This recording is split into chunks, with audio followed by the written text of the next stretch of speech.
Today, we're tackling a topic that has long been a point of contention and debate. Why do Jamaicans need a visa to visit the UK, despite sharing the same head of state?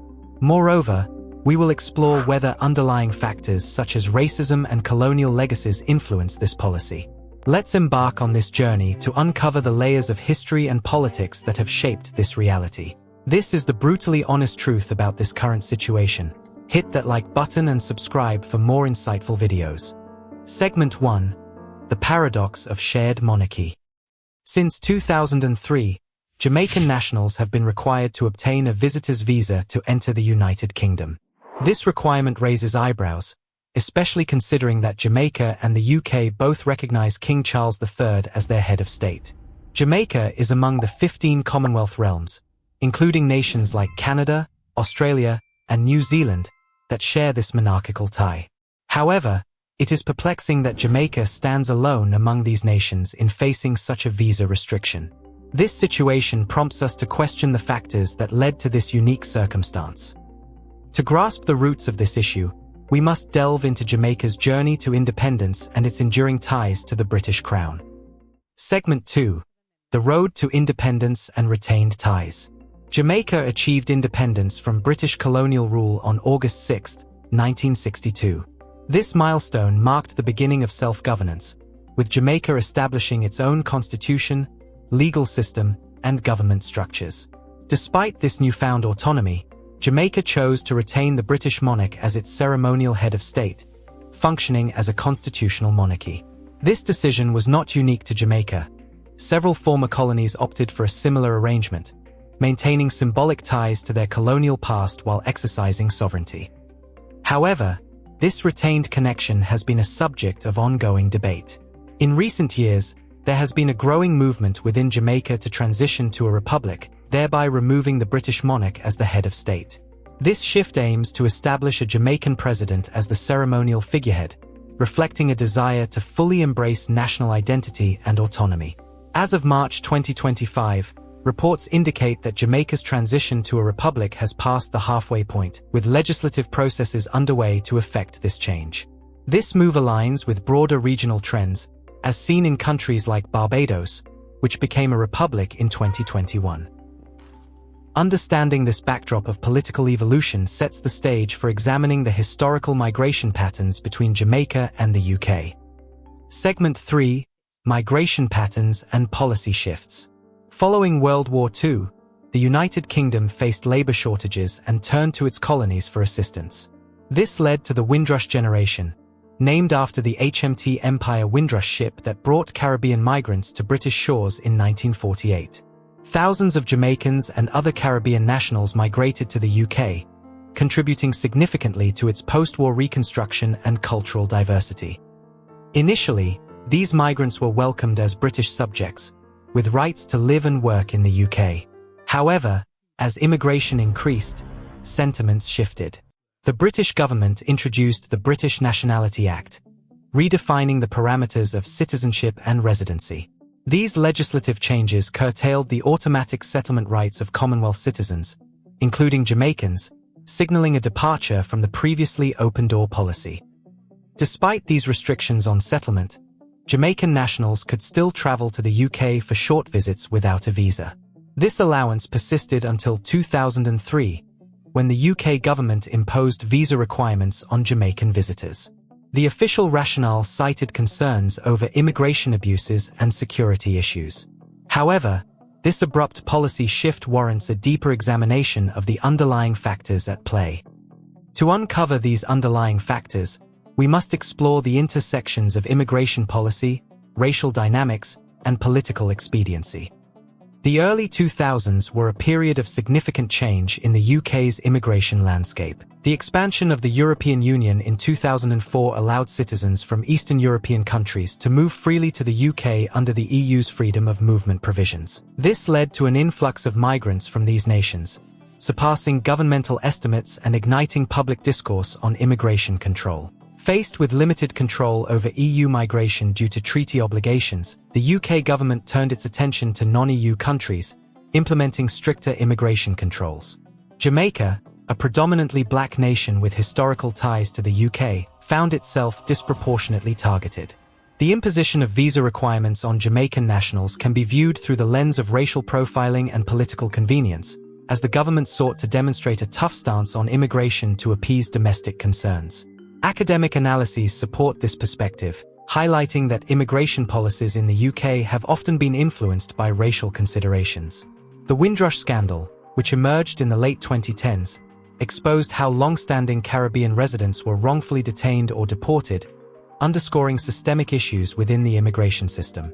A report by the Institute of Race Relations titled Citizenship, From Right to Privilege delves into how citizenship rights have been eroded, particularly affecting black and minority ethnic communities. These contemporary issues are deeply rooted in historical contexts, particularly the colonial legacies that have shaped current socio-political dynamics. Segment 5. Colonial Legacies and Calls for Reparations. The historical relationship between Jamaica and the United Kingdom is marred by the atrocities of slavery and colonial exploitation.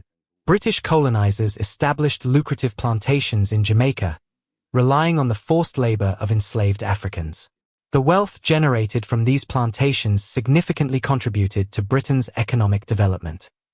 Upon the abolition of slavery in the 19th century, the British government compensated slave owners for their loss of property, while the formerly enslaved received no reparations. This historical injustice has left enduring socio-economic disparities that continue to affect Jamaica and its diaspora.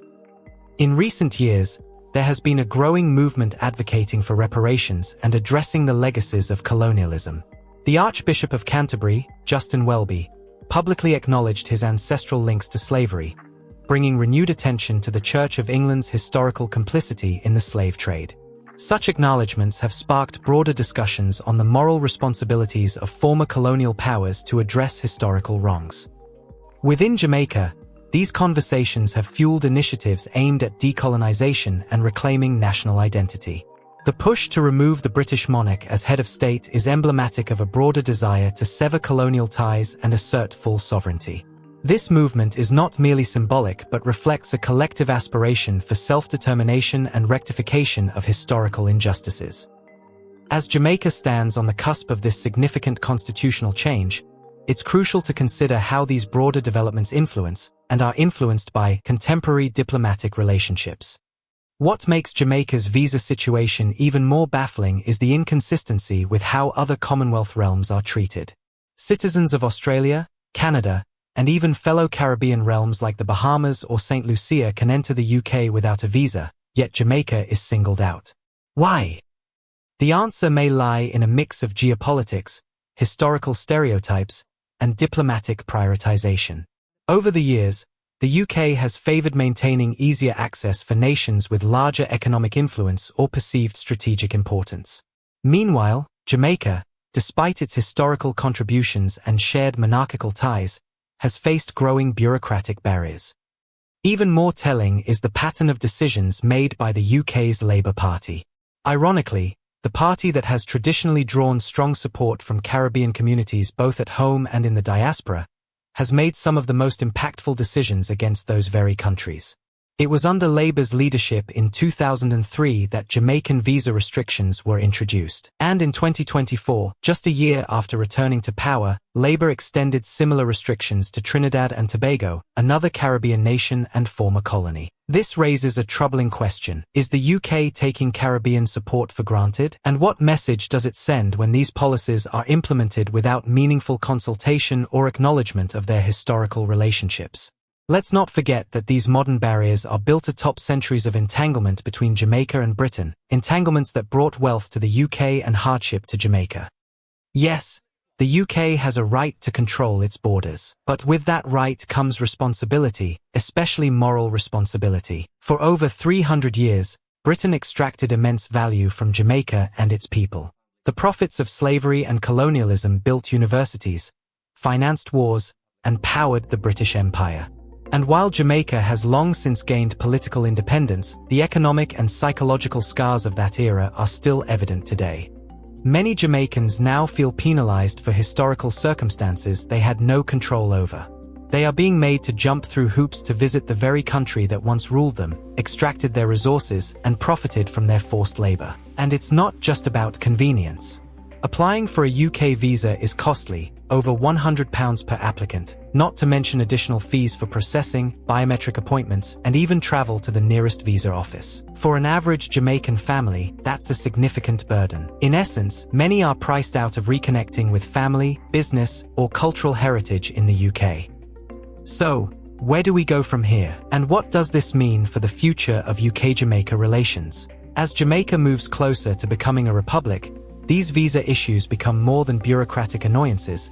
They become symbols of a relationship that no longer feels balanced or respectful. Removing the British monarch as head of state would mark a formal end to an era, but it would also serve as a strong statement that Jamaica is ready to shape its own destiny, unburdened by colonial shadows. The transition to a republic doesn't mean the UK and Jamaica won't still be partners. In fact, it creates a new opportunity for the two nations to redefine their relationship on equal footing, one based on mutual respect and shared interests, not inherited power dynamics. It's also a chance for the UK to re-examine its own policies toward former colonies. This story isn't just about visas, it's about dignity, legacy, and the right to self-determination. If we're serious about healing from the past and building equitable futures, policies like these need more than just security rationale. They need historical context and moral courage. If you found this video insightful, please give it a thumbs up, leave your thoughts in the comments, and don't forget to subscribe. We're on the road to 20,000 subscribers, and your voice matters. Until next time, stay informed, and as always, respect the roots.